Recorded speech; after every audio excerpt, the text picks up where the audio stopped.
Dia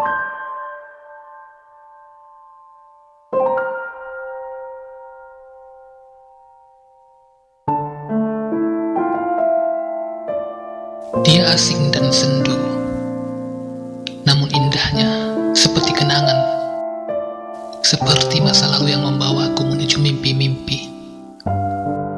Bolehkah aku mencintainya?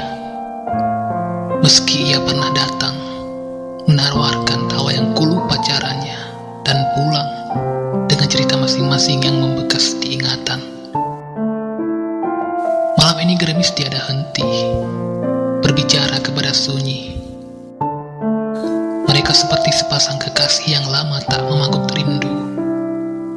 Aku pun rindu kepadanya, kepada perempuan asing pemilik senyum paling teduh.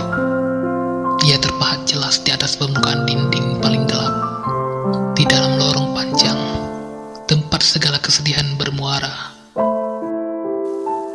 Mungkin ia tahu sunyi ini tak menemukan riwayat pulang, selain melekat pada indah matanya yang pekat, yang terjaga di tengah malam, hanya untuk memastikan apakah bayanganku datang,